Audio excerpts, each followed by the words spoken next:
In 1914, World War I broke out in Europe, and the Ottoman Empire allied itself with Germany against the allied forces of Britain, France and Russia. During the war, Britain approached Hussein Ali, the Sharif of Mecca. As protector of Islam's holiest sites and as a member of the Hashemite dynasty, Hussein was considered to be one of the most powerful and influential figures in the Arab and Muslim world. Between July 1915 and March 1916, Hussein and Sir Henry McMahon, the British High Commissioner in Egypt, exchanged a series of letters discussing the terms of an Arab uprising to aid Britain against the Ottomans. The letters were to become known as the Hussein-McMahon Correspondence. In return, Britain would support the creation of an independent Arab state to be ruled by Hussein himself as the Hashemite heir and caliphate. Meanwhile, Britain began secret negotiations with France and Russia over the future partition of the yet-to-be-defeated Ottoman Empire.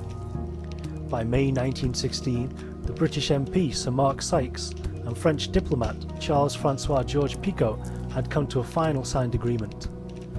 France would take direct control over the northern and western region of Syria, while exercising a sphere of influence over its southern areas, while Britain would take direct control of a region from southern Iraq to the Persian Gulf, and an area of influence from Egypt to eastern Arabia.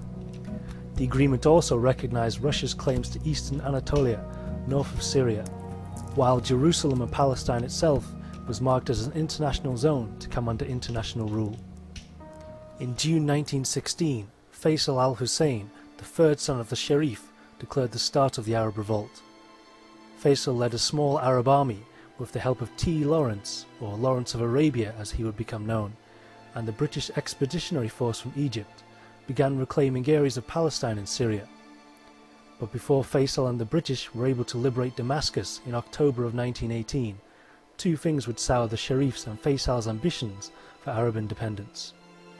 After the Russian Revolution in 1917, the Communists publicly released the details of the previously secret Sykes-Picot Agreement, as an example of the imperialistic conspiring of Britain and France.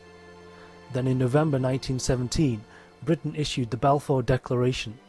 The document came in the form of a letter from the British Foreign Secretary Arthur James Balfour to Lord Rothschild, the head of the British Zionist organisation.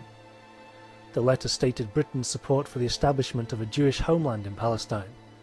The letter also stated that nothing shall be done to which may prejudice the civil and religious rights of existing non-Jewish communities in Palestine, or the rights and political status enjoyed by Jews in any other country.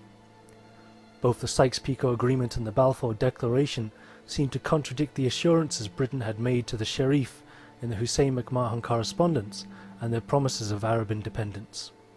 In 1918, on the 11th hour of the 11th day of the 11th month, Germany signed an armistice agreement that signalled the defeat of the Austrian-Hungarian, Ottoman and German empires, and the end of the First World War.